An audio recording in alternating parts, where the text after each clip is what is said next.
চলে এসেছি একটা নতুন ব্লগ নিয়ে। তোমরা অনেকেই জিজ্ঞেস করো আমি টুকটুকির চুলের যত্নের জন্যে কি করি। তো চলো আমি দেখাই আমি কি করি ওর চুলের যত্নের জন্যে। আমি আজ একটা তেল বানাবো, ওই তেলে কি কি দিই, কেন দিই, আমি সব বলবো। প্রথমেই আমি নিয়ে নেব লবঙ্গ। লবঙ্গে থাকে ভিটামিন সি, অ্যান্টিঅক্সিডেন্ট, যা চুল উঠে যাওয়া কমায়। লবঙ্গের তেল দিয়ে মালিশ করলে চুলের গোড়া মজবুত হয় আর ড্যান্ড্রাফ হওয়া কমায়। এরপরে নিয়ে নেবো আমি মেথি দানা। মেথি দানায় প্রোটিন, নিকোটিনিক অ্যাসিড থাকে, যেটা চুলকে ভেতর থেকে পুষ্টি দেয়। মেথিতে লেসিথিন বলে একটা জিনিস থাকে, যেটা চুলকে সিল্কি স্মুথ করে। আর নিয়ে নেবো পেঁয়াজ। পেঁয়াজে থাকা সালফার চুল গ্রো করতে হেল্প করে। আর পেঁয়াজের অ্যান্টিব্যাকটেরিয়াল গুণ আছে, যেটা স্ক্যাল্পে ইনফেকশন হওয়া কমায়। এবার আমি একটা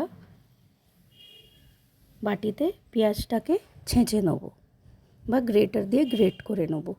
আমি একদিনের জন্য বানাচ্ছি, ওই জন্যে হাফ পেঁয়াজ নিচ্ছি।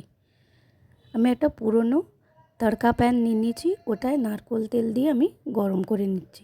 আপনাদের কাছে যা তেল থাকবে নারকেল তেল সেটাই নেবেন। তেলটা গরম হওয়াতে আমি গ্যাস বন্ধ করে মেথি দানা আর লবঙ্গগুলো দিয়ে দিচ্ছি, যাতে পুড়ে না যায়। তেলটা একটু ঠান্ডা হয়ে আসার অপেক্ষা করবেন। একটু ঠান্ডা হয়ে গেলে এইবারে ছেঁচে রাখা পেঁয়াজটা দিয়ে দেবেন। দিয়ে একটা চামচ দিয়ে আস্তে আস্তে নাড়িয়ে নেবেন। এবার এইটাতেই তেল, পেঁয়াজ আর লবঙ্গ, মেথি দানাটাকে ঠান্ডা হতে দেবেন। এটাকে নাড়িয়ে নাড়িয়ে ঠান্ডা করে নেবেন। তাহলে তেলটার মধ্যে পেঁয়াজটাও একটু সেদ্ধ সেদ্ধ মতন হয়ে যাবে, রসটার মধ্যে মিক্স হয়ে যাবে। এরপরে একটা সুতির কাপড় নিয়ে বাটির ওপর রেখে এটাকে ছেঁকে নেবেন। যতটা তেল বেরোয় ওটাকে চিপে চিপে বার করে নেবেন, ঠিক এইভাবে।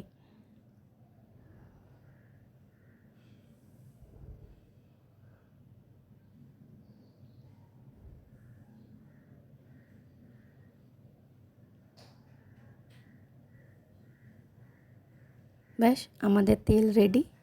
এবার এটা পুরো ঠান্ডা হয়ে গেলে আমি টুকটুকির চুলে লাগাবো। প্রথমেই আমি টুকটুকির চুলগুলোকে ভালো করে জট ছাড়িয়ে আঁচড়ে নেব। আঁচড়ে নিয়ে এই সিঁথি কেটে কেটে আমি তেলটাকে ওর মাথায় ভালো করে লাগিয়ে দেবো চারদিকে। তেলটা লাগাবার পরে আপনারা আধ ঘন্টা চুলটাকে খোঁপা করে বা বিনুনি করে, যেটা সুবিধে অমনি করে রেখে দেবেন। দিয়ে আধ ঘন্টা পর শ্যাম্পু করিয়ে চান করিয়ে দেবেন। এই যে ঠিক আমি যেমনি সিঁথি কেটে নিলাম, এরকম করে সিঁথি কেটে আপনারা পুরো চুলে লাগিয়ে চিরুনি দিয়ে আঁচড়ে দেবেন। তাহলে চুলটার মধ্যে তেলটা ভালো করে স্প্রেড হয়ে যাবে। আমি সামনের দিকে, পেছনের দিকে, সব দিকে সিঁথি কেটে কেটে তেলটাকে লাগিয়ে দিচ্ছি। চুলের স্ক্যাল্পেই তেলটা লাগাবেন। আপনারা সত্যি বলছি, এই তেলটা ট্রাই করে দেখবেন।